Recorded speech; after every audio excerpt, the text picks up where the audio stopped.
Cheers to you. We are live. I'm Aeolus, your host, aka your favorite atheist, and this is another episode of Reason, religiously educated atheists, secularists, and other non-theists. Say that 10 times fast, baby. Aka the Secular Round Table. So today we're going to be having a discussion on the persecution of the LGBTQ, I'll add that one in there, community. And basically, we've chosen our subtopics for this discussion, and we really hope that you guys enjoy it. It was a discussion that was long overdue. So if you're interested, first, let me go ahead and say that we've had this goal this year to get the Prototype Atheist to 1,000 subs. He's so freaking close, man. Just go over there to his channel and subscribe. Let's get him to 1,000. You know, if you don't like his content, then just unsubscribe later. But we need to hit this milestone, okay? Because if not, he's going to give up on YouTube, and he's never going to make another video if he doesn't hit 1,000. Okay, I'm just kidding about that. But if you like his content, go over there and make sure you subscribe to his channel. Also, subscribe to me and the Godless Engineer, because we produce great content. We have a brand new website called thesecularroundtable.com where we blog about atheism and religious topics. We also have t-shirts over there like this one. Think skeptically and stay godless. This one was designed by the Godless Engineer. We also have the Rational Tee, which was designed by me. So if you like these t-shirts, head over there and show your support. We also have a Patreon page, and you can see all of our philanthropy-related projects over there. Patreon.com/reason. Let's also give a shout-out to our host, me! And let's also give a shout-out to our sponsor, our one and only sponsor right now, Atheism Box, the very first monthly atheist box. And it's a monthly subscription box designed specifically for you, and they're all about promoting positivity without bashing and trashing any religion. That's something that I can stand behind, even though sometimes we make fun of religion. We're not actually attacking religion, we're just attacking ignorance in general. So with that being said, we'll go ahead and turn it over to GE and the Prototype Atheist for their introductions. Hello, I am the Godless Engineer. You can find me on Facebook primarily. Just type in Godless Engineer or Godless Engineering and you'll be able to find me. I am also on YouTube. Yeah, just type in Godless Engineer yet again. Go to Instagram, Twitter. I'm in all the lovely social networking places. So do go there, check me out, subscribe to my YouTube channel. I seem to be putting out a lot of content here lately, but that's because I've been off work and I've been bored. So I will turn it over to Brendan. Hi everybody, I am Brendan, the Prototype Atheist. You can find me on YouTube as well. Also follow me on Twitter at ProtoAtheist, and I also operate a Facebook page under that name. Unlike GE over here, I have not been putting out my usual weekly video this past week. I've been a little preoccupied with the holidays and things, but I'll be back at it again this week for sure. So that's kind of my thing. I try to put out one video a week if I can, and try to generate some other memes and content and discussions related to atheism and science and evolution and things of that nature. So you can go ahead and find me at all those places, and we'll go ahead and get started here. I'll kick it back to Aeolus. Yes, as we mentioned, make sure you check out the Prototype Atheist and subscribe to his channel. GE, would you like to go first with the discussion tonight? Cool. Sure. Okay, so the discussion tonight that we're having is the you know, how the religious community in general has been kind of bashing the LGBT community lately, which it's not just lately. It's been, you know, pretty much a running theme for the past several years, several decades. But here lately, you know, there's just been this rash of preachers, at least that I've noticed, that are really coming out really strong with this kill the LGBTQ community, and you know, it's not just that they want to kill the homosexual community in general, or LGBTQ community. I mean, they're of course using scripture with it, but they've started throwing in all the other things that you're supposed to be killed for. That stated in the Bible, like, you know, adultery or divorce and remarriage kind of thing. They've been throwing that stuff in too. And so it just seems like, you know, these pastors, they don't want. They don't just want like the LGBT community to be killed like by themselves or anything like that. They're not going to step up like that. What's going to happen is they want the government to do it. Like, they want it to be government legislated. They want they don't want Christians to go out there and killing people, because of course that's against their dogma. So the only thing that I can really figure is that they want secular people in the government, or people of other faiths in the government that aren't Christian, to actually be doing the executing. And that just really boggles my mind, because, you know, we don't necessarily care about who they hate. You know, we don't care that they hate homosexuals just because they're born a certain way. You know, we actually support and we prop up these people. We you know, we try to give them confidence enough to be themselves and whatnot. But at every single turn, these people turn up and they try to make people feel horrible for being the way that they are. And that just seems so wrong to me. And if I doubt anybody has really watched the Left Behind movie that came out with Nicolas Cage. But, you know, in it's basically where, you know, the population, or a small portion of the population, gets raptured, and you know, they get taken up into heaven, and then everybody else is left to kind of fend for themselves, right? Well, after watching the movie all the way through, I actually went back and I did some research. And what Jesus actually says in the Bible, and Aeolus can correct me here in a minute if I'm wrong, but basically, in order to be raptured in the end times and to get into the pearly gates, Jesus really only talks about two requirements, and that's to put him above all others, and then to basically, you know, be good to each other, be good to your neighbor, or something like that. So it just really boggles my mind how they throw that out the window completely, and they focus on the hate portion of the Bible. Of course, you know, this is just another version of cherry picking. They're wanting to cherry pick the things that they hate and, you know, preach those as being wrong, or how we need to legislate against it. And if you notice, at every turn, that's what it seems to be. Just what they specifically hate, or what they specifically don't agree with, they preach against, or they use the Bible against it. They cherry pick the Bible in order to promote their own agenda, which is kind of odd, because you would think that they would oftentimes promote things that they don't necessarily agree with or something, but, you know, because it's God, they should really be preaching it. But I mean, honestly, I've never really seen that, at least in my days as a Christian. And of course, I don't really go to church now, but you know, it just seems like a lot of pastors in the recent past have been really stepping up and trying to adhere to a literal reading of, like, the Old Testament. As far as moral laws go and all that stuff, they try to, you know, separate out the laws in order to validate their hate for, you know, a group of individuals.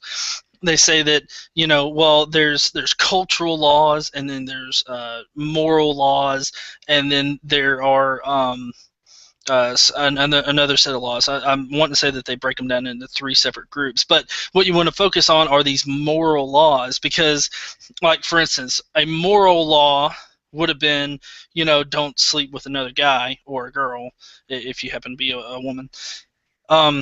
But yet, like, the don't eat shrimp or anything like that is going to be a cultural law, And of course, the don't eat shrimp or don't eat pig or anything like that, that was overturned by Jesus later on, when he said that you can eat from all of the land.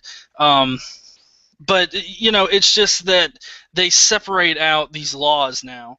Like before, they didn't have to do that, but of course, when we started calling them out on their bullcrap, they had to separate them out so that they can justify their hate.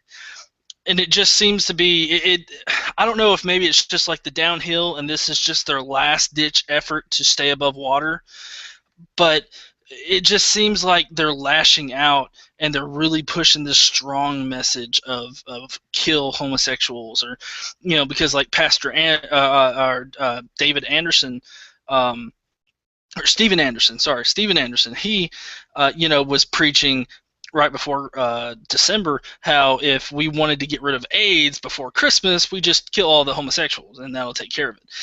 He has since then come out with a documentary movie about AIDS and how it's God's wrath on the population. And like the very first thing that they say in there was that AIDS was originally known as grids. And I actually looked this up. I did some research on it. And this term came about from the media. Like, it wasn't the CDC called it grid or anything like that. It came from the media. So, like, the media started calling it a gay-related immune deficiency system or disease or something. But it was the media that started calling it that. And then, they started realizing, well, it's not just homosexuals. Homosexual men that are transmitting AIDS. It's heroin users that share needles and whatnot, and all that. So they had to come up with a more accurate term so that they didn't they weren't misdiagnosing or focusing on the wrong area. And so in the very first part of this documentary, he starts out saying that it was changed from gay related to AIDS. And I just find that so laughable that they're taking like these news reports from the 80s and the 70s, and they're saying that this is the real story about AIDS. I mean, nobody ever takes like the first inkling, like the first inkling of evolution. Evolutionary theory has changed since Darwin first came up with it. It's changed as our knowledge has progressed, and that's what has happened with our knowledge with AIDS. But they are wanting to focus on what people thought at first, initially, and be like, well, no, this is the real picture of it, and it's really ridiculous in my opinion. So I don't know. That was really kind of off the top of my head. So I'll let Brendan go next. Before he goes, though, you brought up a couple good points here. So there's a couple things that I wanted to talk about that you actually brought up there, if Brendan doesn't mind. So you mentioned that in the very beginning that Christians are interested in other people here in America doing the persecuting of the homosexual community. Basically, that's them trying to get off of the hook. And I can draw a lot of parallels with modern-day Christians and first-century Jews. If you think about it, the first-century Jews are almost in every sense of the term the Christians of today.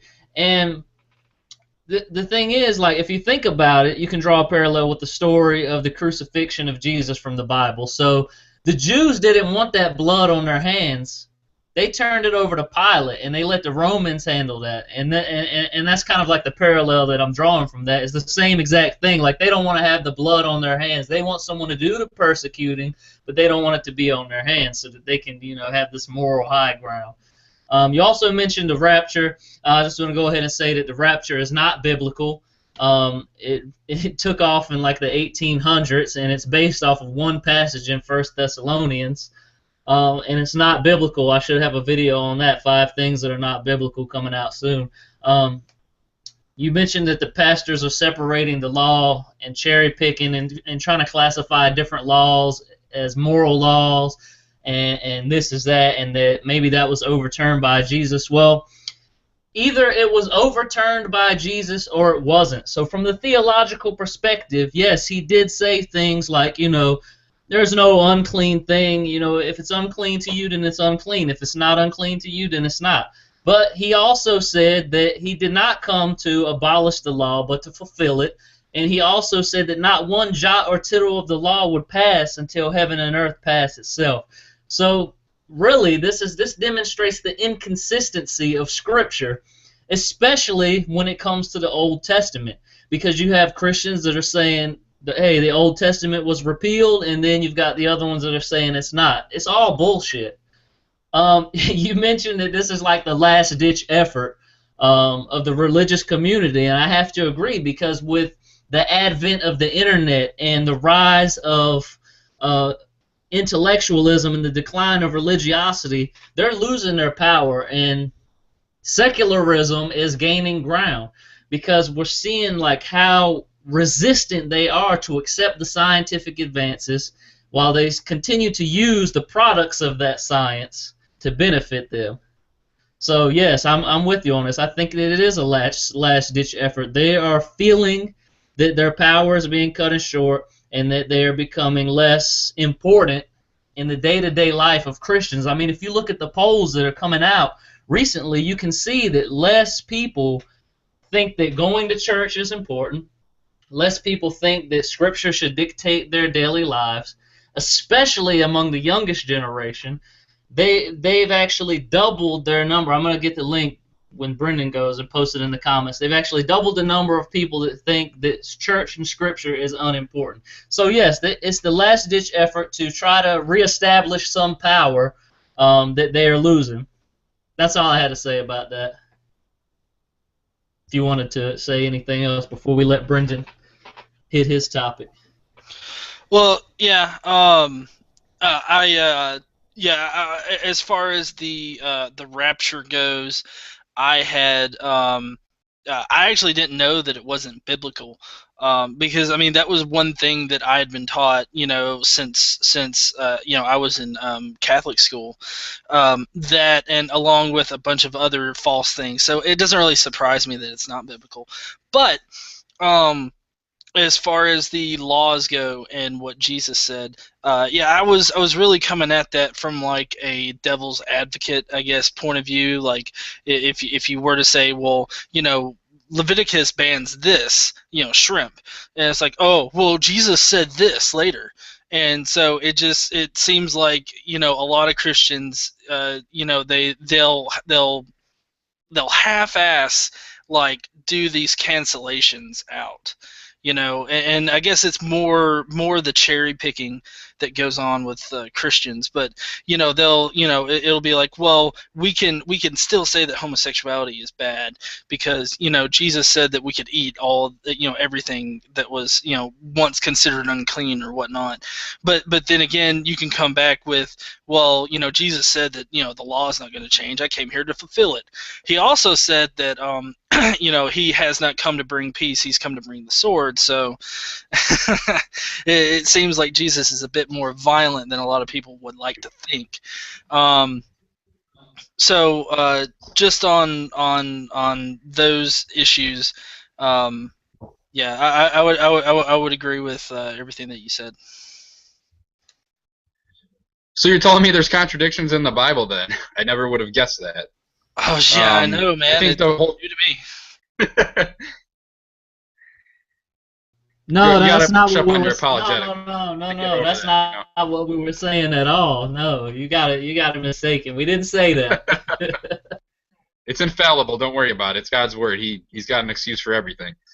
That's right. And speaking of what GE was saying there about Jesus coming and changing this and changing that. Well, the Bible says that God's nature is unchanging, and Christians hate to admit it, but when you break down their argument to the logical basis and you remind them that you believe that Jesus is God and God is Jesus, so this is the same dude, okay? But that really pisses me off, especially the fact that when I was a Christian, I really identified with the story of Jesus. I still identify with the story because I really liked that this guy was a character.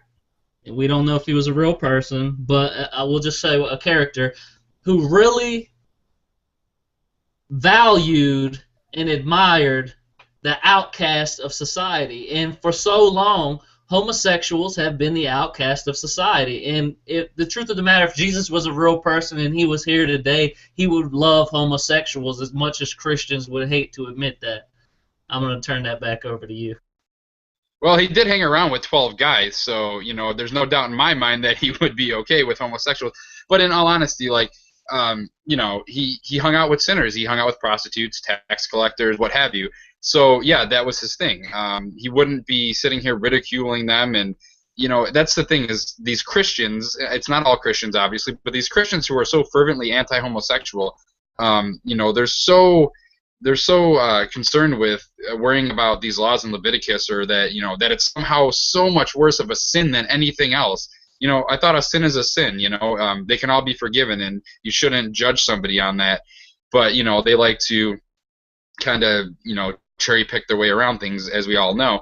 As far as, you know, getting back to the rapture, yeah, that you're right. That's not biblical, and I also found that out too, because back when I was a Christian, I was reading the whole Left Behind series, you know, all the books and everything, and then I came to find out that that's actually not in the Bible. That it was actually kind of brought out to the forefront in the 19th century, I think specifically by one preacher. But that's kind of how things operate. That's how things work within religion and culture, and you know, that's how how Dante's Inferno and Paradise Lost, those influence how Christians view hell today, even though that's not biblical. And it's the same thing with the rapture. People use this fan fiction, essentially, from these Left Behind books that have popularized the rapture, and they have this idea that that's actually something that's in their theology and actually something that they're expecting to happen.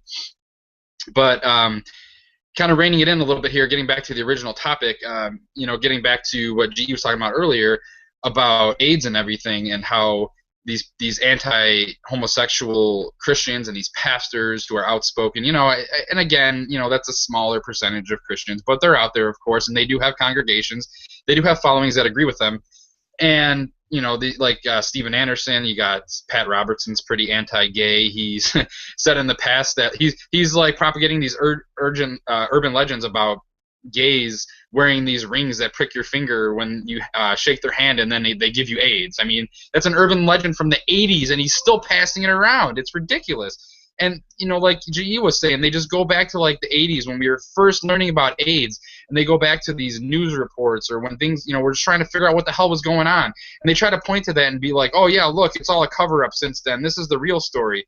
Well, no, that's not the case. You know, back then we were trying to figure out what the hell this new disease was and where it was coming from and why it was disproportionately affecting gay men.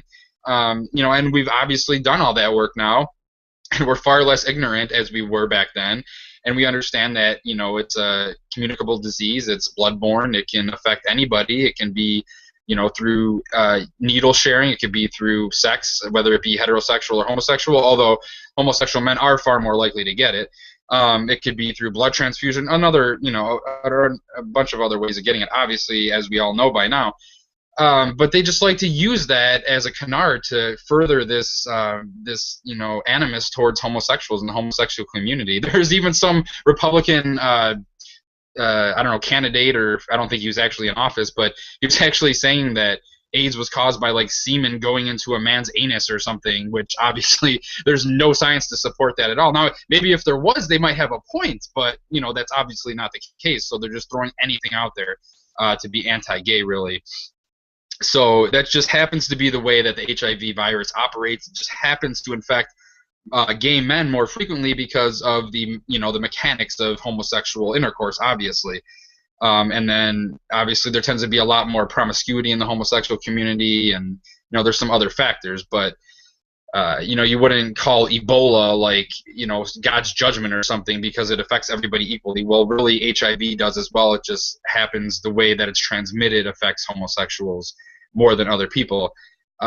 So basically where I wanted to go with this was, you know, to kind of compare and contrast the efforts or the struggles of the LGBTQ community with the atheist community, or, you know, non-believers, humanists, whatever you want to call them, with their struggle for equality and just their status as minority in the United States and how they're treated pretty much by the majority Christian population. We do face similar, I don't want to call it oppression necessarily, but there's definitely animus, towards both communities. And obviously both communities aren't mutually exclusive. You can be a gay atheist, a lesbian atheist, or what have you.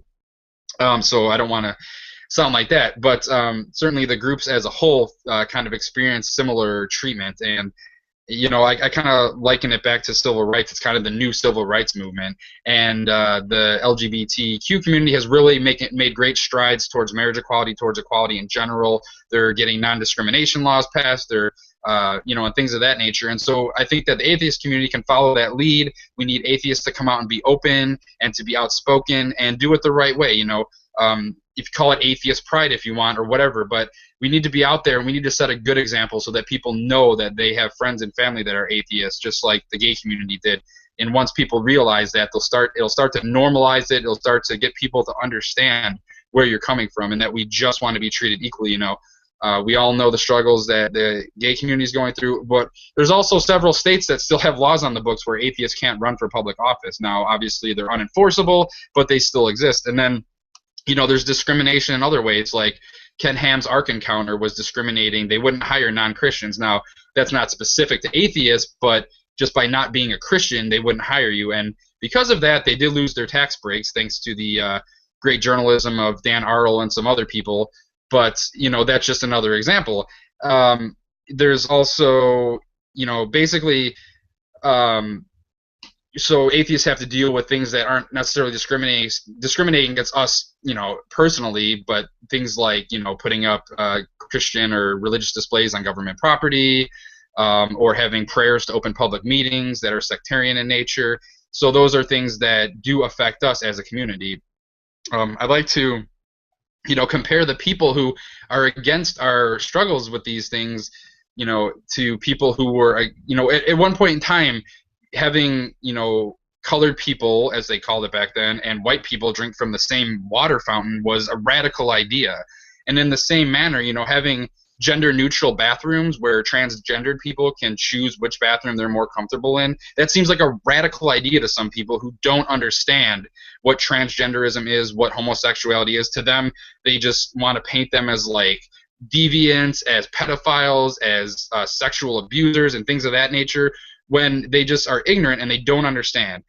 So, like something like that seems radical to that same kind of ignorant group of people, but hopefully with time there will be education and people will learn to understand why we're fighting for these things.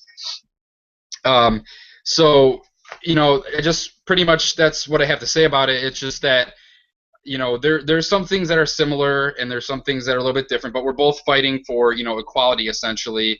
We know that homosexuality isn't a choice. It's something that's inherent. Now, certainly you can choose to engage in homosexual behavior. That doesn't make you a homosexual per se. Like, I'm a perfectly straight man, but if I were just to decide to have homosexual intercourse with somebody, that doesn't make me a homosexual. That just makes me a straight man who decided to engage in that activity, that behavior. Whereas homosexuality is actually an inherent attraction to the same gender or same sex. And at the same time, atheism, it's not really a choice. I mean, it's more of a conclusion if you're a knowledgeable atheist. Or you can also say that everyone's pretty much born an atheist because you lack belief in gods, although it's not an active disbelief in gods. So there's some similarities, some differences, but basically the point I want to make is just to encourage atheists and humanists and non-believers to take the LGBTQ community's cue and their efforts and what they have done in the past 10 or 15 years, apply that to our atheism, our non-belief, and just it's going to be an arduous process. It's going to be long. It's not going to happen overnight. It is going to be frustrating, but to just make sure, like I always say, to keep calm, because you're going to need to show people that you are capable of being good and civil without God. So sorry if I went on a little long there, but I'll shoot it back to you, Aeolus, and get your thoughts on the topic here. Very good, very good. You brought up some very interesting points, and you actually headed off into the direction of my discussion. So unless G has something to say, I'll just go ahead and start if he doesn't have anything. All right, cool. So basically, as Brendan was mentioning there, the support for the gay community has definitely taken a change for the better. And I think that atheists need to take notes. If you think about maybe like slightly before the 1980s, the word queer was a very derogatory term for the LGBT community. Um, and the origin of that term, it meant, strange or not quite right. And they've taken that and they've flipped it on its head and made it a positive term. I actually heard it last year for the first time as a positive term in my workplace, and that was very interesting for me. And not only was I happy for the community to hear that, but it gave me a little bit of hope that, maybe one day atheism will not be a negative term. And how do they accomplish this? They did parades, they did rallies, they have vocal homosexuals, they have people coming out. And we say so repeatedly on this show that don't come out if it's going to change your life in a negative way. But those people that have came out and it changed their life in a negative way, what they did was they were basically the martyrs for the equality for the homosexual, the LGBT community. And it's sad for that one person, but they did the greater good, because in the past 50 years, like, the support of homosexuals has risen greatly. If you think about it now, the majority of Americans actually support homosexuals now, or at least equal rights, and that is a huge success for the homosexual community. If you really think about it, America, we're supposed to be the land of the free, and we're supposed to be equal here. And our Constitution gives all of these people the right, whether it's your sexual orientation, your ethnicity, your age, whatever. It gives us the right to be equals, and we should have that right. And people that are fighting against that, whether they want to admit it or not, they're bigots. The same people that, as Brendan mentioned, would try to make African Americans drink from a different water fountain just because they're colored. That's bigotry. That's just how it is, and you might not like that term, but that's what you are. If that's the things that you support, then you're a bigot. And so I'm really happy that, if you think about more than 50% of the American population approving of homosexual rights, it's amazing. So what I'm going to do now is I wanted to share a couple things with you, because there are some battles that are still being fought, and it's not over for the LGBT community. They are significantly ahead of us in the race for equality and understanding of what it actually is when you compare it to atheists. They are way ahead, because atheists are ranked just below Muslims in favorability, and that is horrible. And homosexuals, their approval rating is rapidly on the rise. We have, we just repealed the Don't Ask, Don't Tell a couple years ago, and things are really going in favor for the LGBT community. So we're going to look at this graph here, which is going to show how much work still needs to be done for the LGBT community. So we'll take a look at that really quickly. So we have here state non-discrimination laws in the United States. Now, if you notice, just by looking at this map, it was last updated on May 21st. If you look, you notice that the places where people are not accepting of the homosexual or LGBT community are the Bible Belt states. And this has a lot to do with religion. I did a video over on the Philosophical Atheism channel where I talk about why the religious have the propensity for anti-gay sentiments. Head over there and check it out. We're not going to kill that over and over and over, but you just need to see here that these northern states, and mostly over here in Cali and places on the West Coast, because they have a large percentage of the LGBT community, have non-discrimination laws. In most of these states, it is legal to discriminate, even in the federal government. You can be a federal government worker in any of these states and be discriminated against and fired legally for being transgender, homosexual, bisexual, whatever. You can be legally discriminated against, and that is very sad.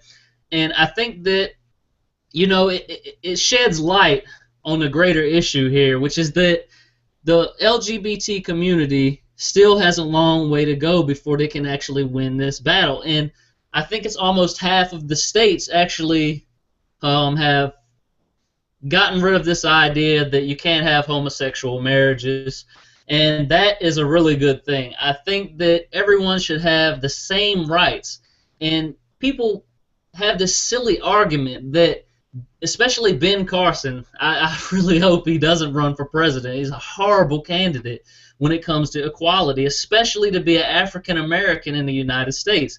But I'm kind of getting off topic there. I think that it's 2014, man. It's getting ready to be 2015. We got to get rid of this nonsense. And they're still feeling the persecution. They're still experiencing all of the things that atheists experience. And just because their favorability has risen doesn't mean that homosexuals are not going to experience that. So I have another graph that I'm going to share with you from Wiki here. Let's see if we can get this going. So we got this chart here, and it talks about the summary table of LGBT rights goals in the United States. It talks about the goals over here that have been met. And if you look at the list is pretty long of things that haven't been met yet. So if you think about different things, like we know that homosexuality was declassified as an illness. That was in the 70s. But look, transgender people declassified as an illness in 2012. As Brendan was mentioning there, we still don't have gender-neutral bathrooms. We still don't have anti-discrimination laws. You know, the LGBT community actually faces a lot more issues than are on this list. If you think about it, I think it's down here at the bottom. Gay men, men who have sex with men, allowed to donate blood and tissues, not considered life-saving. They're not. That has been in effect, I think, since the 70s or the 80s. They can't even donate blood or tissue, even if it's to save someone's life. They still frown upon it. Now, this says not considered life-saving, but they still frown upon it, and it's still not allowed. And it's for the same reasons that Brendan discussed, which is homosexual men, by the way that they have sex, it increases their risk for AIDS. But that doesn't mean that they all have AIDS. It just means that they're at an increased risk for it. It's no different than an African American being at an increased risk of a disease more than any other ethnicity. It's the same thing. If you also think about it on this chart we have here, the risk is not on here, but I'm going to just go ahead and give you this. I'll put it in the comment section. The risk of contracting HIV from a blood transfusion is about 1 in 2 million, and that's coming from the Red Cross. I'll post a link in the comment section. That's ridiculous, 1 in 2 million, and yet, even though our technology and our science is at the point where we can test someone's blood to see if they have HIV, they're still not allowed to do it. It's ridiculous. In some states, homosexuals cannot adopt children, even though there are studies that suggest they may be better off with same-sex parents. And this is just compared with heterosexual parents. If you want to talk about kids in an orphanage or homeless children, you cannot deny the fact that having a parent of the same sex is not going to make a difference. It's not going to be negative. It's going to be positive. It's going to be better for a child to have parents than to be out on the street or in an orphanage. And there are a lot of people rallying against that, and there are so many studies taking place right now to try to prove that homosexual parents make a child worse off, even though there are some studies right now, I'll also put this in the, either in the description or the comments, that they may be better off with same-sex parents. Of the estimated 1.6 million homeless American youth, between 20 and 40% identify as LGBT. In one study, 26% of teens who came out to their parents were told that they must leave home. We gotta fix this, because it's just absolutely ridiculous. The LGBT youth that are not homeless is only about 10%. So for it to double, triple, even quadruple for the homeless population is a bit of an eye opener there. You've got to think about how a kid comes out to their parents and then they disown them, and it's because of religion.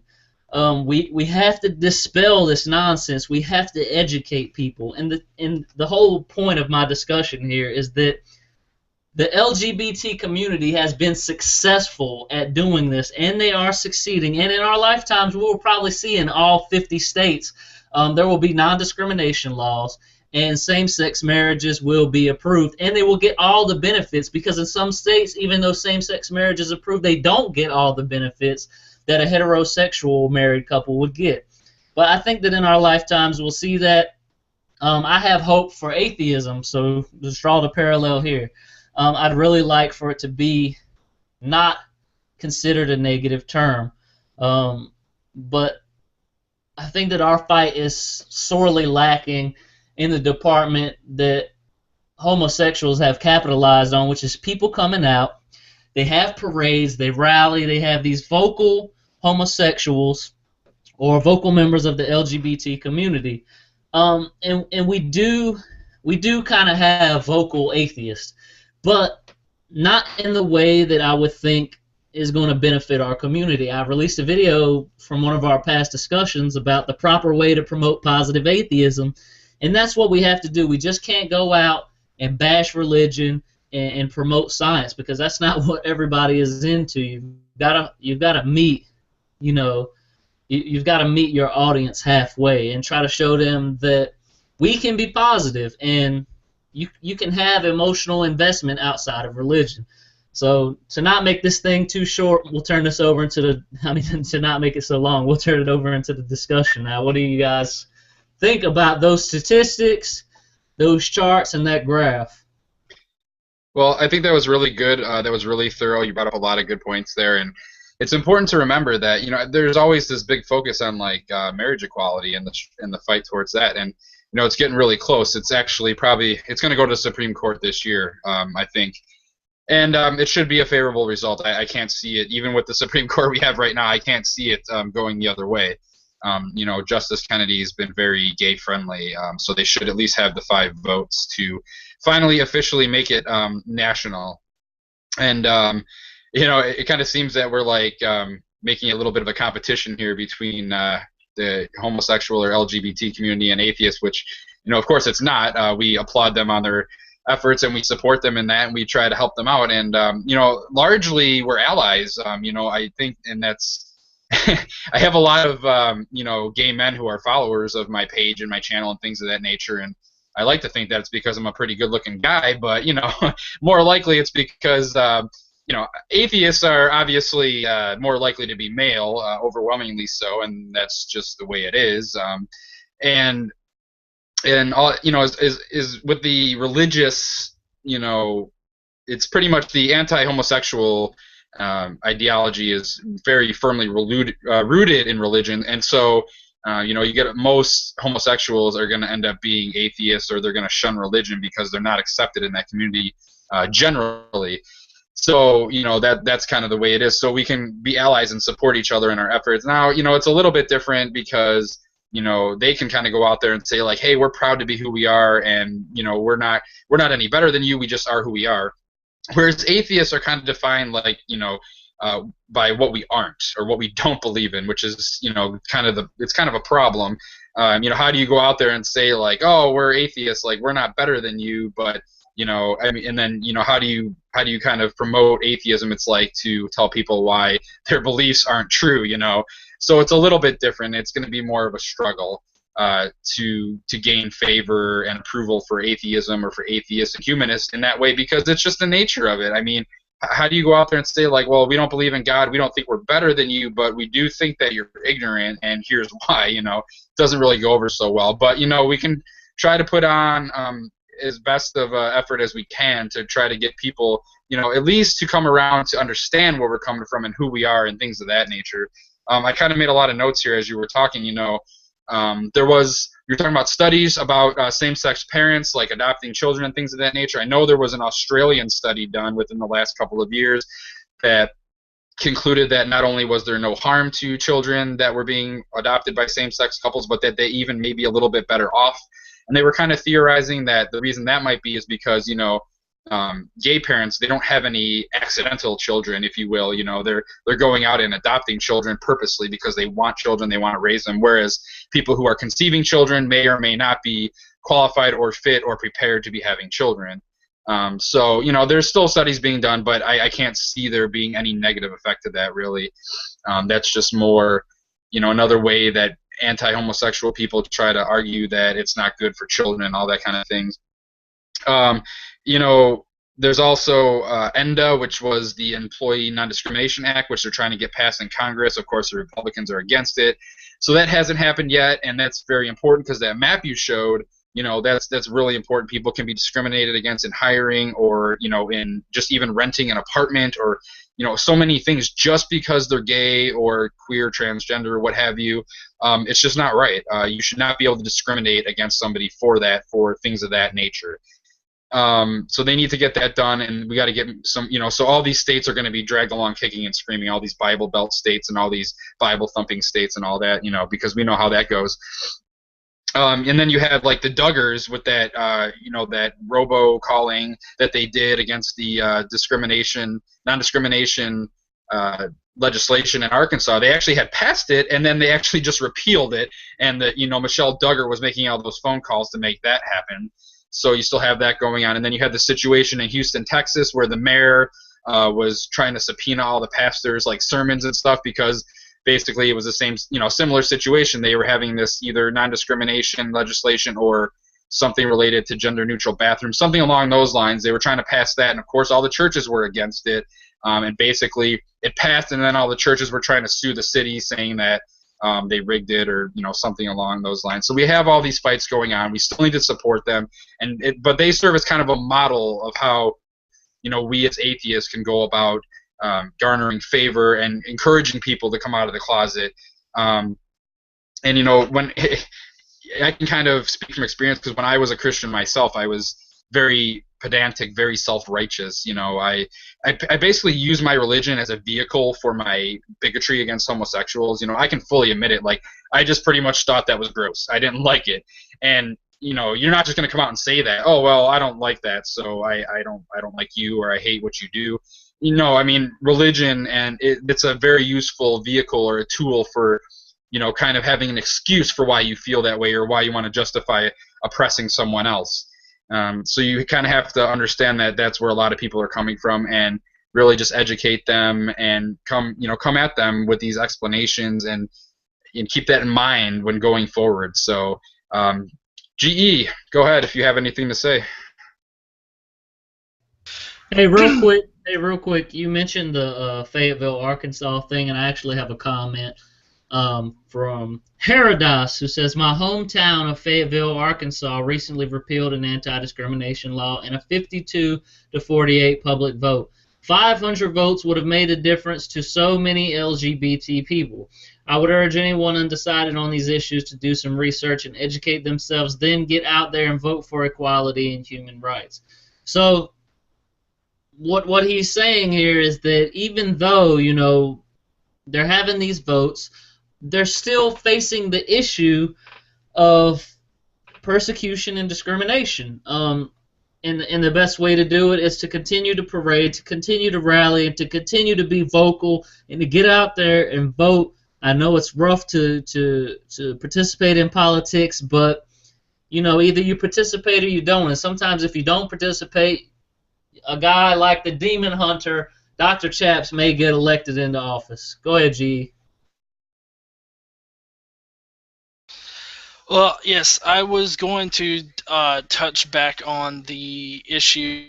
I believe it was in Texas with the transgender situation. About how I think it was actually the Duck Dynasty guy, Phil Robertson. Sorry, Phil Robertson.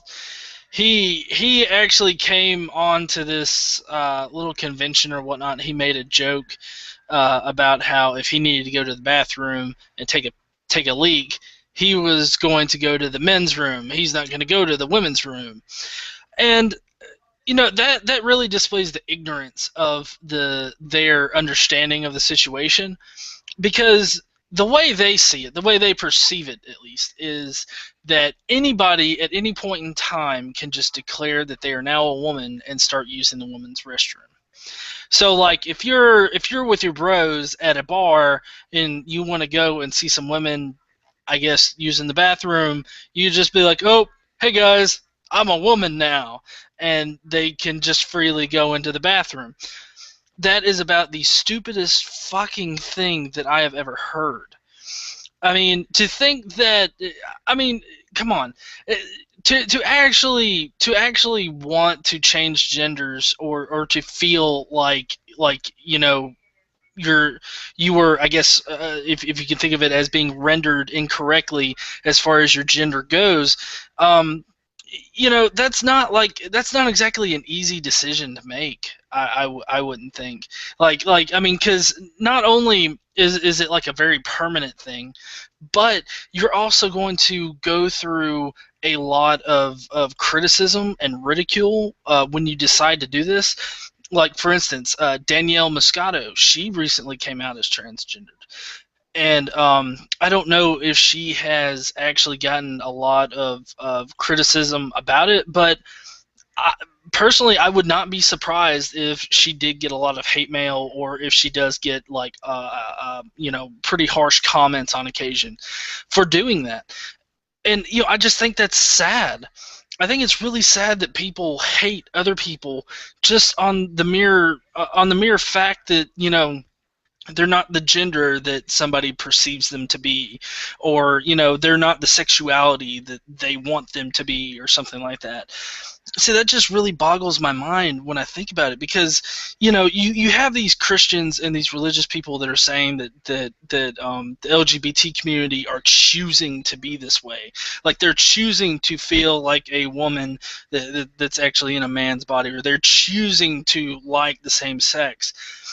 That's akin to saying I am choosing to be ridiculed every single day of my life until I die. I'm choosing to stand up and say that I'm a homosexual and possibly get killed for it. They are choosing these things. I don't really think that they're choosing that. I think that it would be a very scary thing to actually come out as homosexual. I mean, for me personally, me just changing my worldview from a religious one to a secular one, that was scary enough for me. I cannot even fathom like coming out to my family like as a homosexual, because the environment that I was brought up in was very anti-sexual and anti-sex in general, like not just like a normal, healthy kind of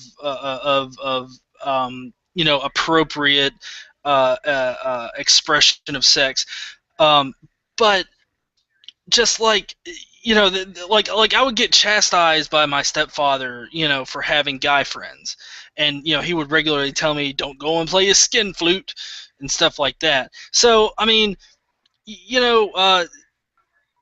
it just really boggles my mind that people can be that blind, or that have that much hatred in them for somebody for no good reason at all. So sorry, I know that took up a lot of time, but No, it's good, and you brought up some really relevant and important topics there. But to try to keep this thing as short as possible, I have one other comment from the Philosophical Atheism Facebook page. I have Chris Oneself, who says, "Do you think that a higher percentage of the population is homosexual now than 200 years ago? And not, is more people openly gay? We know that the question is, do you think a higher percentage of people being born today are being born gay or not? If so, what are your thoughts on nature creating its own population control? Could it be a part of evolution?" I'll just tell you what I think really quickly, and then I'll let G and Prototype Atheist go. But I don't think that there's a higher percentage of the population being homosexual than it was 200 years ago, and I don't think it's more than it has ever been. There's no evidence to suggest that, but we do know that homosexuality was practiced throughout history. We have, if you think about just think about the Greeks or the Romans. I mean, they had baths that were just for homosexuals. They had so much more opportunities and things for their LGBT community than we do today, which is kind of interesting. It's like we have to fight for the rights all over again when it was once accepted in our history. You also said, do I think a higher percentage of people being born are being born gay? No, I don't think there's any evidence to support that either. I just think that sometimes you're just born a certain way, and as GE mentioned, you don't get to choose that. If you do think it's a choice, I always say this: if you think it's a choice, tell me when you chose to be a heterosexual. I don't think anyone chose it. It's just a natural inclination to like someone of the same sex. That's all it is. What are my thoughts on nature creating its own population control? You're kind of giving nature personified features there, and I guess that's still better than being religious, but I don't really think that nature has personified features. We know that psychologically we attempt to personify things because that's what we identify with, but I don't think nature has that, and I don't think that nature has its own population control. I just think that if you might be referring to diseases and things like that, viruses and things like that are living and they're just trying to propagate. So I don't think that is population control. Could it be a part of evolution? I don't know. I don't fucking know. But it's not really important. People are born this way. That's the way it is. I'll turn it over to you guys. What do you think about that comment? It's the last comment. Yeah, that's a really good question. I want to just give kudos to the person who asked that question. As far as if there's more people being born gay today than in the past, I have to say honestly that we don't know because we really just don't have data on that. I would personally, if I had to give an opinion on it, I would say no. I would think it's probably. I think that obviously it's a lot more in the forefront of our consciousness now, and it's a lot more of an issue, socially and culturally. But like Aeolus mentioned, homosexuality has been going on for centuries, millennia. We have evidence of it. There have been cultures that have had gay marriages. Like you said, the bathhouses. I mean, there's art depictions of homosexual intercourse going back thousands of years. So, and whether those people were actually homosexual or not, or they were, just experimenting or whatever the case is, I would, we don't know the exact mechanism really that causes homosexuality right now. We're still kind of, researching that and looking into it. We have theories that it may be, epigenetic, that it may be caused by the environmental hormonal conditions in utero and things of that nature. So without, an exact cause that we can nail down, I don't think we can say one way or the other.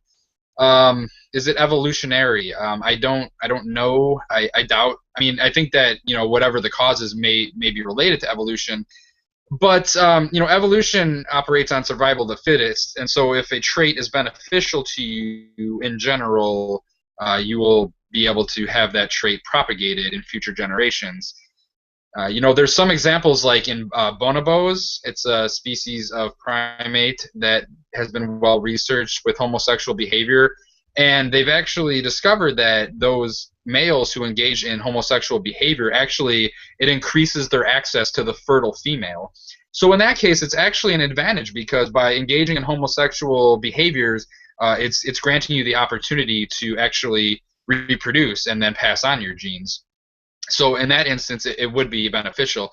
And then, you also have to realize that homosexuality doesn't confer sterility onto you. So if you're homosexuality, you still have the ability to reproduce. You're not necessarily sterile. So it would be possible to procreate with a member of the opposite gender or sex and, and produce offspring. So that's another point to keep in mind.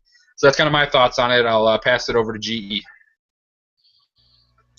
All right. Yeah, I'll try to be kind of quick and brief about this, but the talking about population control, if nature is somehow reacting to our overpopulation of the earth, then I would guarantee you that the Duggars are the reason for it. So if you really want to look at it, it's the Christian's fault that nature is reacting in such a way, if it is. So you can really only blame yourself. I don't know why you're hating on your own, shit that you caused. But in all seriousness, though, thinking about the population control and whatnot got me really thinking about that Anderson Cooper interview that he did with that woman in, I believe it was Tennessee or something, and she was basically siding with this pastor or preacher that was saying, we need to put all the homosexuals and lesbians behind electric fences, and then they'll eventually die out because they can't reproduce. And I think that on one hand, it's horrible that they think that, but on another hand, I am so grateful that Anderson Cooper got that on video, because it's directly related to how the Nazis treated the Jews and whatnot. But that just really goes to point out and show you like their illogical thought process on it and how they don't actually understand what homosexuality is or anything like that. Because if homosexuality was an evolutionary advantage or something like that, honestly, I would welcome it. Because that means that for some reason in our reality that a homosexual lifestyle is what would be the best way to survive. So why wouldn't you want to survive better? Is the way that I would see it. So I agree with both of these guys. I don't know if it's an evolutionary thing or not. I'm kind of leaning towards it not being an evolutionary trait or an evolutionary advantage, but then again, I don't know. But I would. Why wouldn't you want to welcome something new that helps you survive better? I guess that's the way that I see it. So But yeah, I think that's all I had to say on that comment. I just want to say that the thing that I love most about homosexuality, and I'm not a homosexual myself, but I'm in full support of the LGBT community, but the thing that I love the most about it is that religion seems to have treated sex throughout the years as if it's this thing that you can only do to procreate. But we know that sex is a basic human need, and we have sexual desires, we have sexual urges that we need to fulfill. And the thing I love most about it is that they are living proof that, they're living proof that you can be happy and have sex and it not be for procreation or having children. And that's one of the things that we kind of have to get rid of. It's a stigma that's associated with sex that, we can't talk about it, and we can't, we can't do proper sex education. We have to, only keep that over here because that is just strictly for procreation. And they're dispelling that notion, and that's something that I love about the homosexual community, because it's not about procreation. And we have the technology now that if a man only wants to have sex with a man, he can still take his sperm, give it to a woman, and they can do in vitro, or he can just have sex with her and have a child. And to me, that's just amazing that we live in a time where you can be totally unattracted to a female or totally unattracted to a male and still have a child that is half yours. That technology has not always been available to us. So that's all I have to say about that. Kudos to the LGBT community for putting sex out there, because sex is a great thing, man. It is. And it's not all about procreation. I don't care what you say. One quick point that I like to make is that as far as children go, because I know that there's a lot of concern in the theist community about children's welfare, and I believe I think Aeolus might have mentioned it, how children being brought up in homosexual homes or whatnot. You also have to think of another thing with homosexual parents, is that the key thing is that they can't procreate naturally. They can't have kids. So what do they have to do?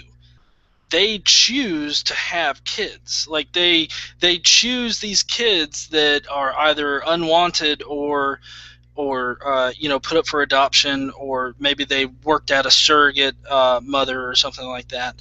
But it's just the pure fact that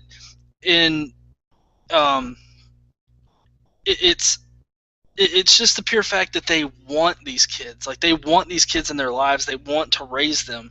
It's not like these kids are being put into these homes and then, the parents just don't give two shits about them, and, they're just left to fend for themselves. I mean, I remember this one really horrible story where this teenage mom and dad who had just had a kid, they left the kid in the corner strapped into his car seat for days. And the child eventually died, and of course the mother and father were charged appropriately.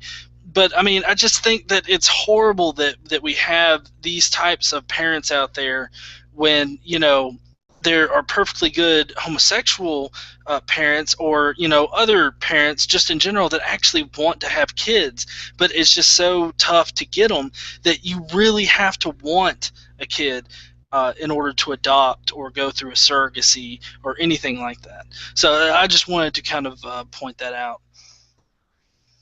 Yeah, and to further expound upon that, Brendan brought that up, but it's a very great point, because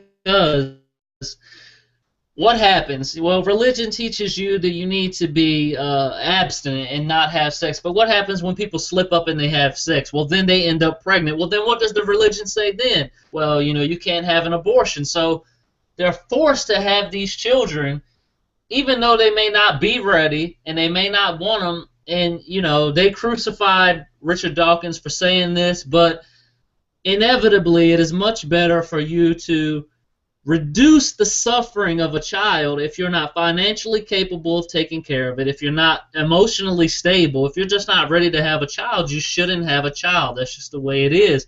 And regardless of what your religion says, don't bring a child into this world so that you can psychologically damage them for the rest of their life, because the religion says that you can't have an abortion or you can't use contraceptives or anything like that. And this is such a great point that he brought up.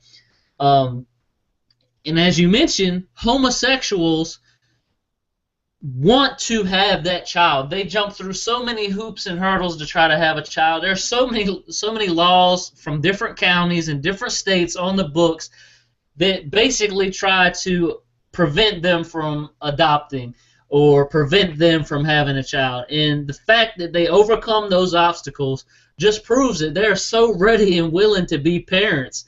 And you take this option versus the option of religious people who slip up and have sex and then can't get an abortion and don't want children, and the comparison is obvious. We much rather have homosexual parents or same-sex parents, bisexual parents, transgendered parents, whatever.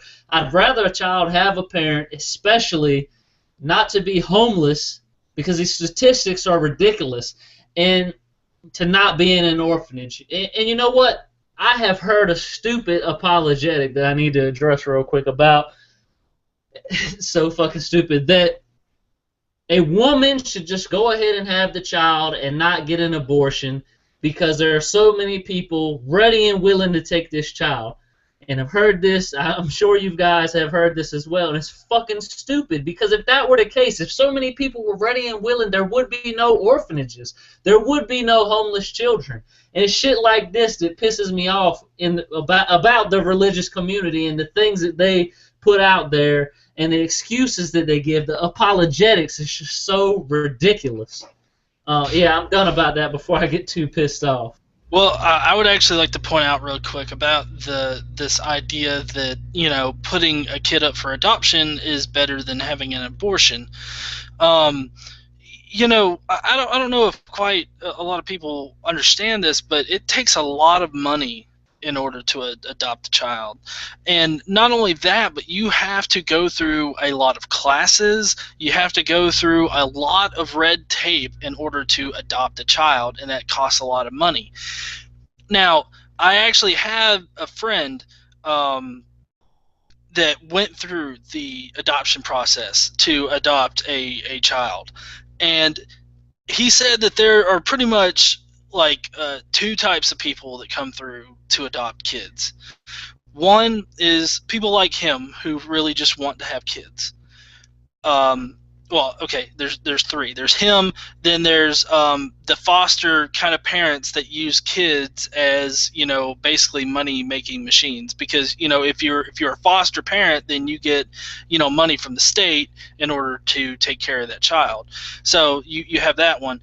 And then there's the religious parents. The parents that are religious and want to come through and get a kid. And it's not just that they want a kid, they want all the kids. They want every single kid that they can get. And it's all because they want to bring the message of Jesus to them.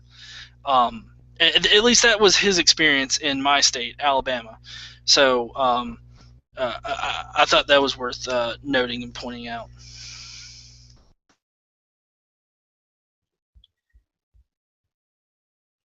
Yeah, I just pretty much have to agree on those points. I mean, there's definitely not enough households out there to take in these children that are being born and who are being, you know, put up for adoption or, you know, sent to orphanages or put in foster care or what have you. So that argument really just doesn't fly. And then if you were to take, you know, gay couples or whatever out of it, or single parents, that's just forcing more of these kids who were, you know, born, nope, you know, they didn't ask to be born.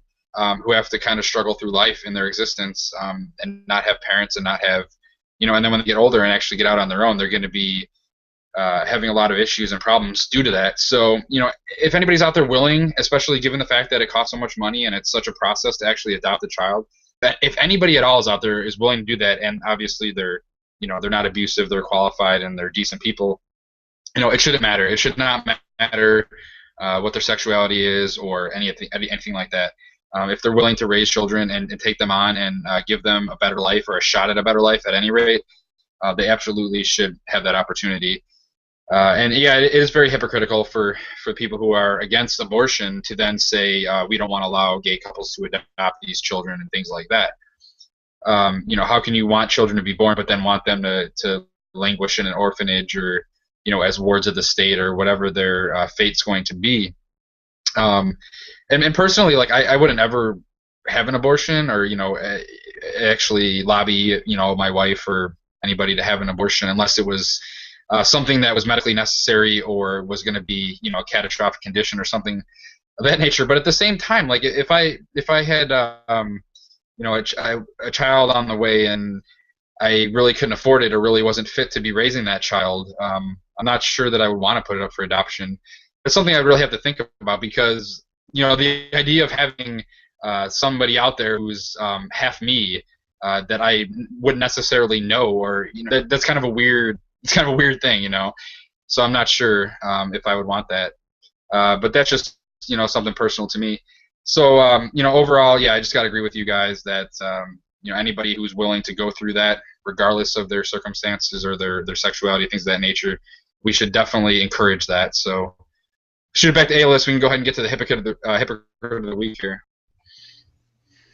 Yes, so this was a very good discussion on the persecution of the LGBT community and how they've been able to overturn different discrimination and persecution to work for them, and it's definitely something that atheists need to take note of. And as Brendan said, it's not a competition. It's, you know, we need to learn from this community because we're in support of this community for the most part, and they're accomplishing so many things that we have yet to accomplish. So with that being said, we're going to go into the weekly segment of Hypocrite of the Week! Woo! This week's Hypocrite of the Week is going to a pastor who allegedly was in a park grabbing a man's genitals, and then he got caught later on with homosexual pornography in his car. But this is not it, folks. This is not it. It's more than that, because he was an anti-gay pastor who actively preached and taught that homosexuality was a sin and you will go to hell. Oh, please let it be.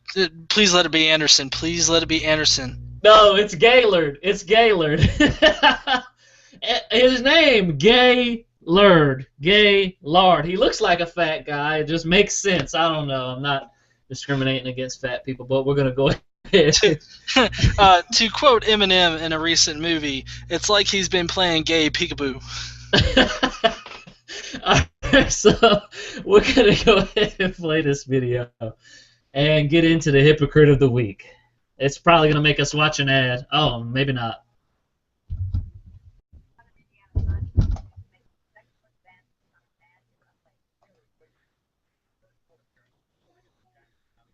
You guys hear that?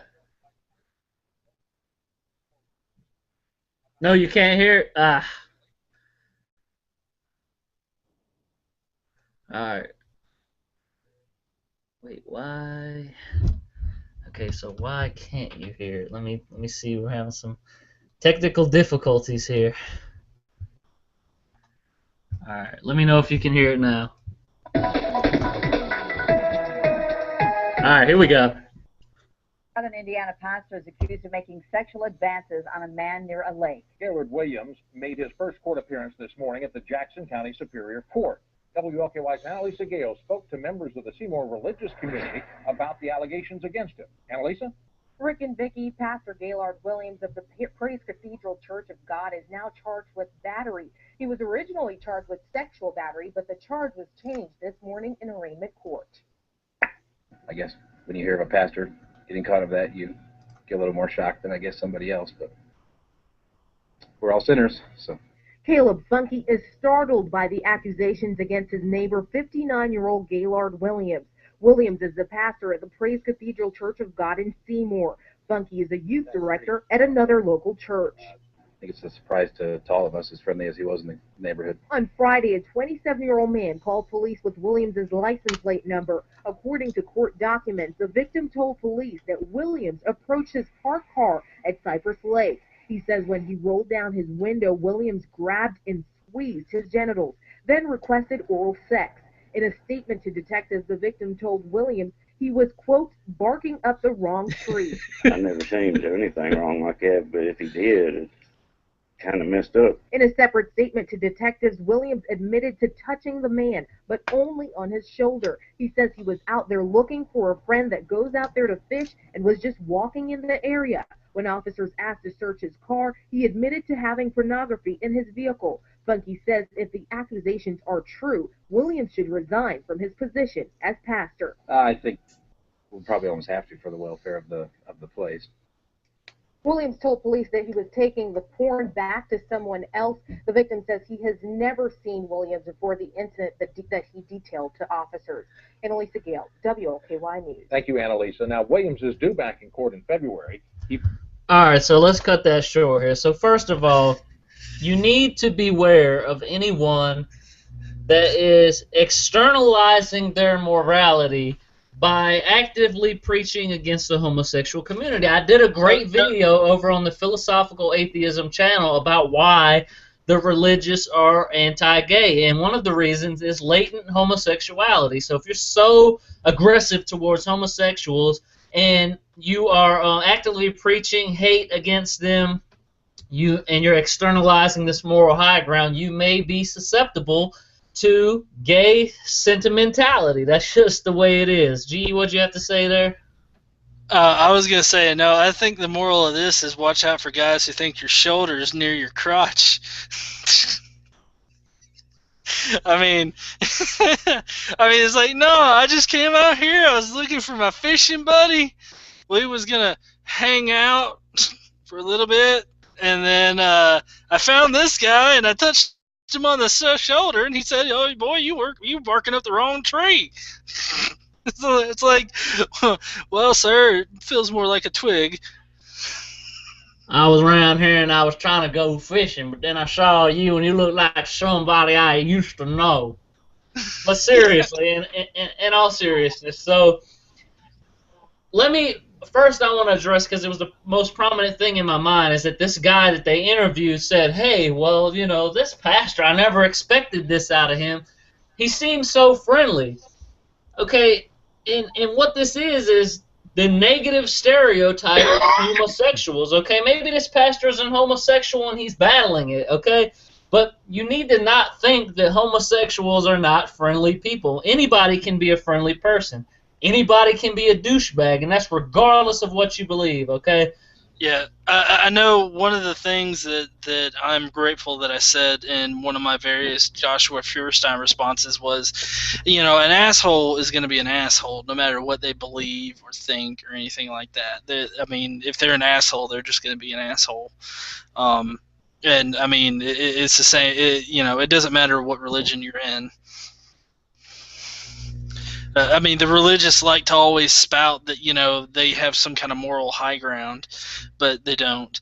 And yeah, I would have to agree that this really does kind of highlight that, homosexuality is seen as negative or bad. Although I guess I could also see it coming from like a sexual harassment or sexual assault point of view, like, oh, he seemed like such a nice pastor or something like that, because that's essentially what he did in the park, was he sexually assaulted another man. And at least I'm making jokes about it. I would never like chastise a homosexual person or LGBTQ person in general for being confused about their sexuality or anything like that, but I will make fun of you when you force yourself onto somebody else, and that's regardless of your sexuality. Well, he may have been looking for a fishing buddy, but I think the news got it wrong. I think what he actually said is he was looking for a masturbator. So they might need to do their research next time. But in his defense, I don't know. I think it's really normal to just go up to a guy parked in his car at a lake and ask him to roll down his window and put your hand on his shoulder. And, it's really easy to just kind of sound and accidentally grab his crotch. It happens all the time, really. Maybe his hands were greasy or something. I don't know. But honestly, and I love how they're saying, like, oh, well, that's so surprising because he's a pastor. Well, really, why? If history has taught us anything, it shouldn't be surprising. I like to make fun of Steven Anderson all the time because you see his videos and he's got the mural in the background, and I always well, if you're going to be in the closet, you might as well have a nice painting on it or something, so to at least be able to enjoy it. But yeah, you were talking about that.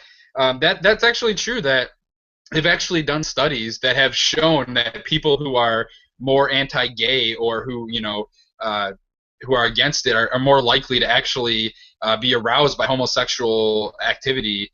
They've actually done studies where they actually measure your penis circumference, and they'll show guys gay porn or something, and they'll measure your circumference. And the people who are more anti-gay actually have reaction physically to it than people who are just yeah, I don't care, whatever. So the studies are out there. Go ahead and look them up.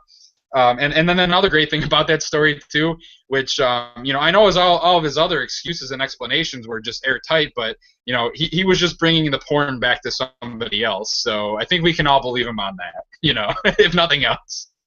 Okay, so here's the other thing too, is that so as you mentioned, he tapped this guy on the shoulder, but I have a suspicion here that you said his hand may have been greasy, it slipped and it went down to his crotch, oh, my bad, dude. No. Okay, here's the other thing too, if you're sitting in your car in the freaking park and the guy rolls up and he reaches his arm into your car, you're just going to let him grab your crotch like that? No, that's not how it's going to go down. So I think there's more to this story that they're not telling us. But the other point of the matter is that he said that he was taking this porn to someone else. And that is the worst excuse you could have used as a pastor, because the first thing I thought of if I was this guy and I would have got caught with this porn, I was oh, well, this is something that a member of my church gave to me.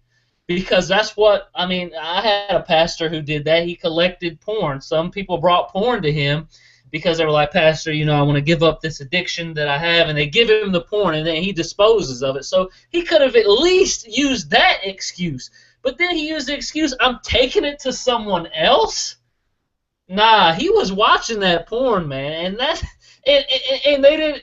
The funny thing was in the original story, it said that they searched his car and they found the porn, but in this story, which is the updated version, he told them before they even searched his car, "Look, I may have some pornographic material in my car." What? Do you guys not see like this hypocrisy in action? Yeah, I would like to point out one thing here that he had porn in the car. If his hand was greasy, it wasn't grease. Okay, if his hand slipped because it was slick, there's no way that was anything but semen. And okay, so correct me if I'm wrong. What happened was the guy that got assaulted was in a car, and this guy rolls up, reaches in, and grabs the guy by the crotch, right?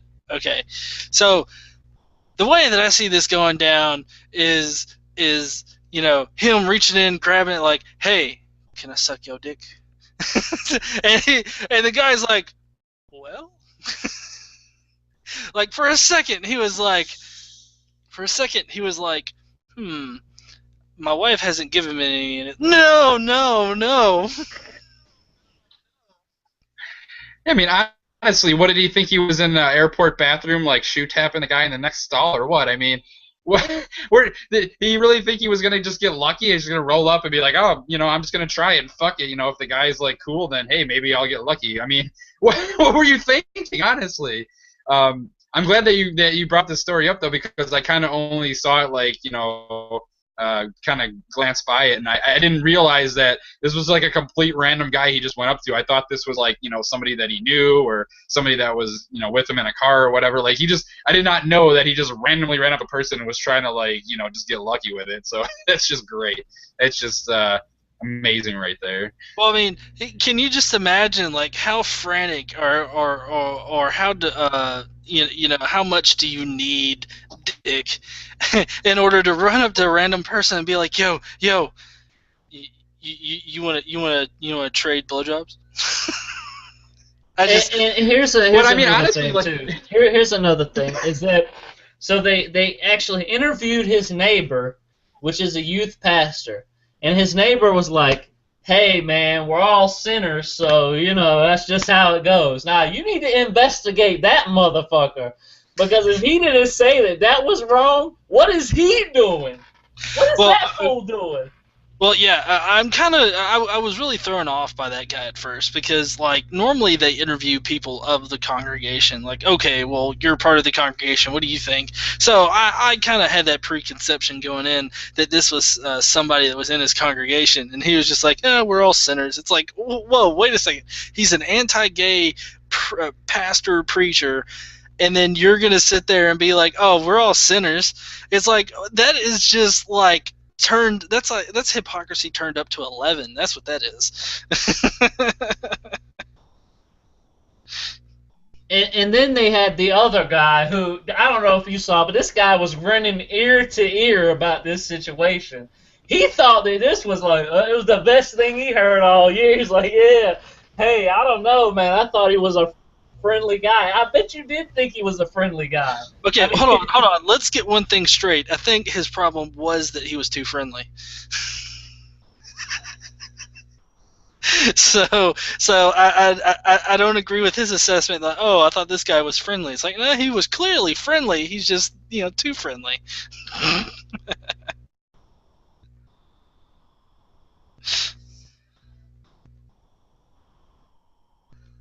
Here's another bit from the story. So it says, he said that when he rolled down his window, Williams grabbed and squeezed his genitals and then requested that he perform oral sex. Officers said Williams took off after the victim and acted like he was reaching for a gun. I'm pretty sure that gun that they're talking about is not the actual gun that he was reaching for. So let me get this straight. He's running after the victim as the police are there, and he's got his hands down his pants saying, "But I've got a gun! I've got a gun!" It's like, I ain't handling 22s, buddy. No. So what happened was, Okay. I guess Okay, he was they're not firing giving back. us the whole story. They're not giving us the whole story. Now, they completely jump from this pastor squeezed the other guy's genitals to suddenly now the pastor is running after the victim. Like, they're not giving, I don't know, it's just a little fishy to me. Like, then Oh, he acted like he was reaching for a gun, so maybe he was reaching in his pants to pull out his penis. Like, they're not, I feel like we don't know all the details. but it's thick. It's thick. Come on, man. It's just like a popsicle. Cocked and loaded.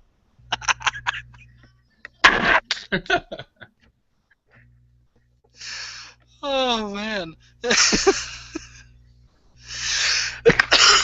Okay, so the way that I see this is that apparently he approached the guy's car, and the guy willingly rolled down the window. With semen on his hand. Yeah. Yeah, touched his shoulder, and then immediately went, "Oh, can I suck your dick?" And then the guy first let him get out of his car all curtly, probably opened the door for him, let him. And I was like, "Okay, you've got 10 seconds," and he reaches down his pants, and then the guy starts running off, and he's like, "Come on, man." No, I think he drew the line when he was like, "Hey man, can I give you oral sex?" And he was like, "Hey, fuck yeah, man, hell yeah!" And then he started reaching in his pants like he's gonna pull out his penis and screw him. And he was like, "Hey, I didn't sign up for this. Let me run." I just signed up for a blowjob, dude. I did not. I did not want more than the tip. But this story is a great story because it highlights the issue that is prevalent in our society, which is we have people that are actively campaigning against homosexuality. Excuse me, in the LGBT community. I shouldn't have started drinking so early. But yeah, we've got this, and we know psychologically there are reasons why you can have anti-gay sentiments. One of them is latent homosexuality. Maybe you know that you're a homosexual, but your religion does not allow you to be, so you repress this desire. And, as Sigmund Freud said about suppressing desires, eventually it's going to get the best of you and you're going to act on it. So this is coming from the psychological perspective. Should the guy resign? Hey, I don't know, man, but look, you can't be promoting this anti-gay agenda if you're going to be out there grabbing people's genitals. Well, I mean, should he resign? I mean, I kind of think he should, just because, I mean, honestly, a church is a business, and if your business guy, if your lead business guy is going to be in jail for some time, or if your lead business guy is a registered sex offender, which I'm assuming that he is going to be a registered sex offender. I would hope that he is. But I mean, he's not going to be. Oh, he's not? No, because in the beginning of the story, like, he was originally charged with sexual battery, but then they changed it to battery. So I'm thinking that this is to, like, help his image, and that he's probably still going to be the pastor and just say, "Oh, everybody's a sinner. Like, the devil got the best of me." Yeah. Okay. All right. Well, I mean, I don't know. I don't agree with that, but I'm not a lawyer or anything. Brendan, any last words before we stamp this guy with Hypocrite of the Week?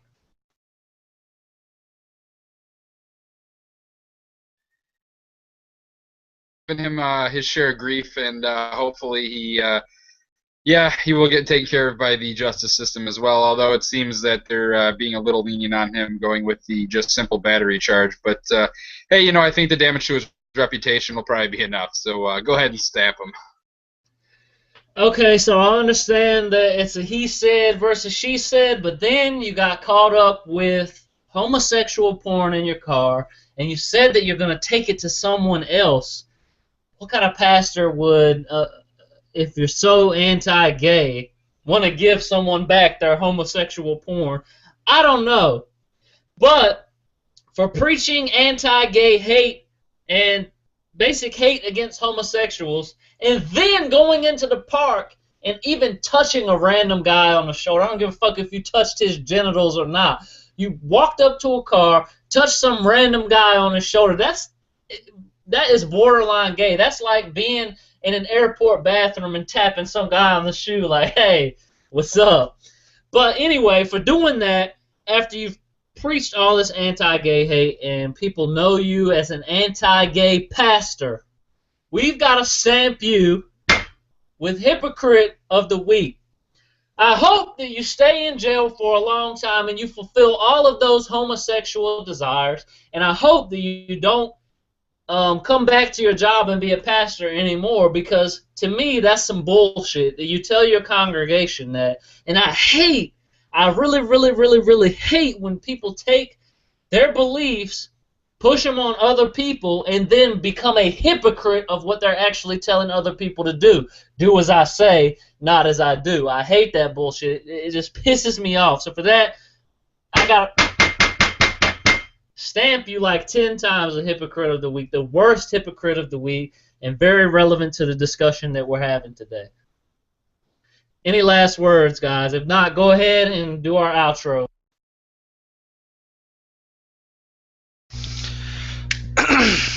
I don't have any last words, but I'll go ahead and put my outro out there. I am the Godless Engineer. You can find me on Facebook.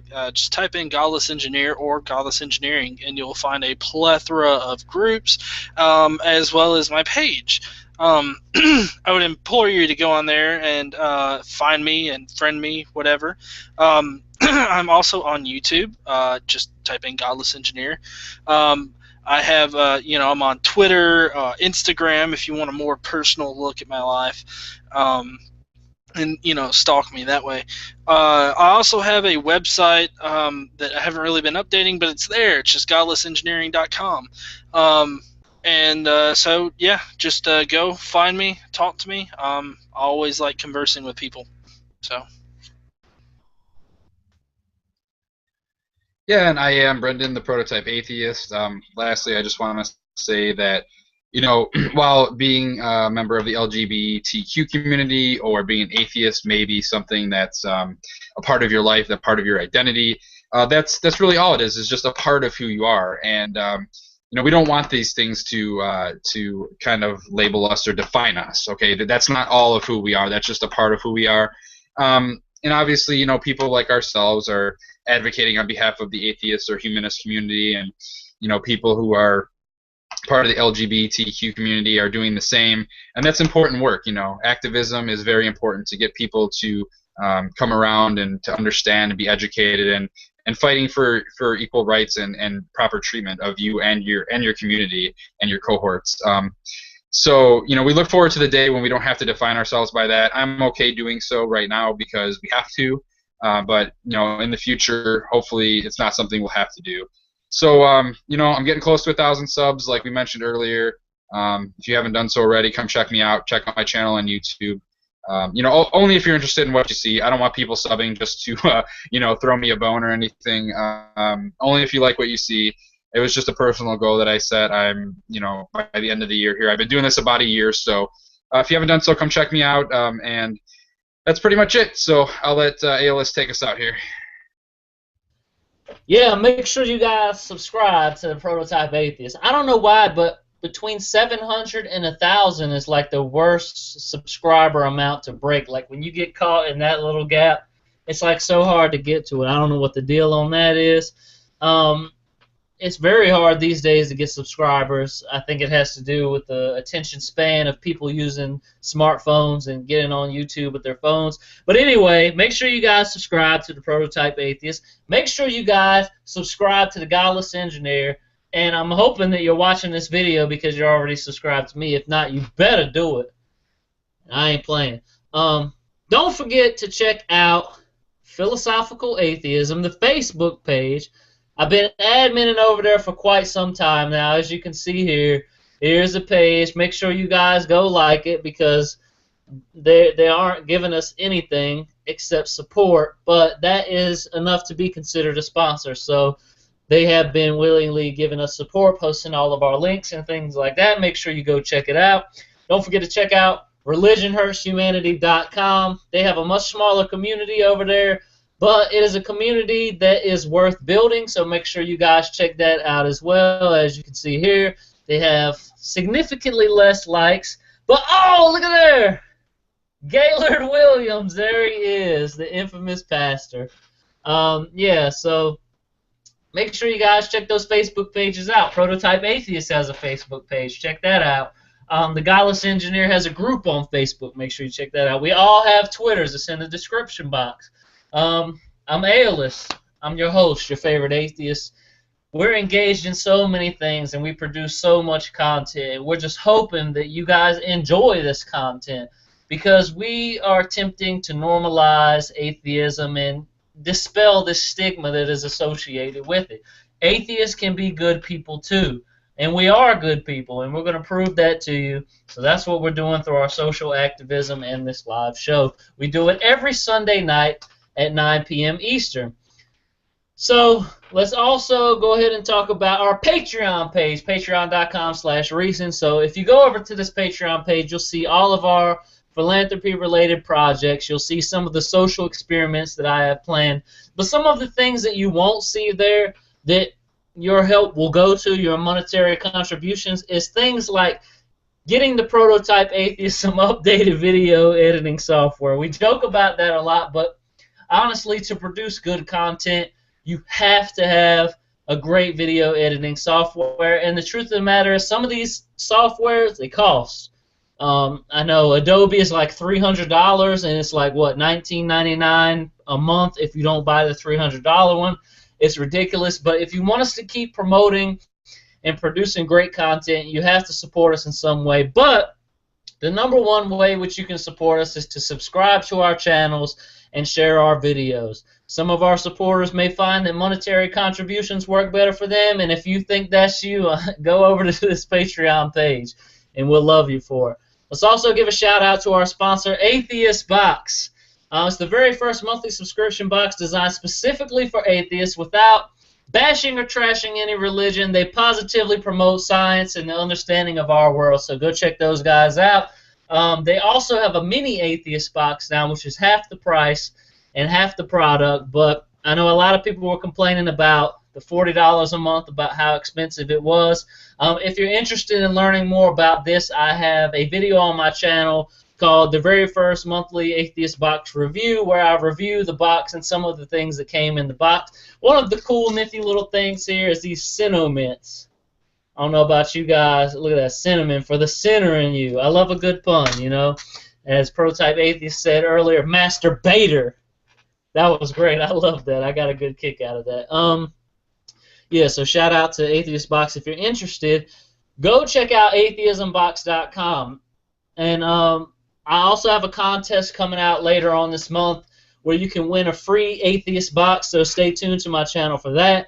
We thank you guys for watching. Shout out to all our viewers on YouTube. And as I mentioned previously, don't forget to subscribe to the Prototype Atheist YouTube channel. We have a couple more days to fulfill the 100 subscriber prophecy.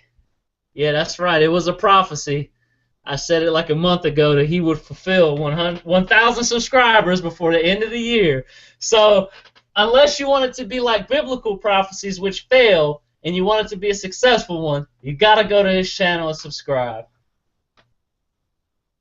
And if you guys don't have anything else to say, we'll go ahead and wrap.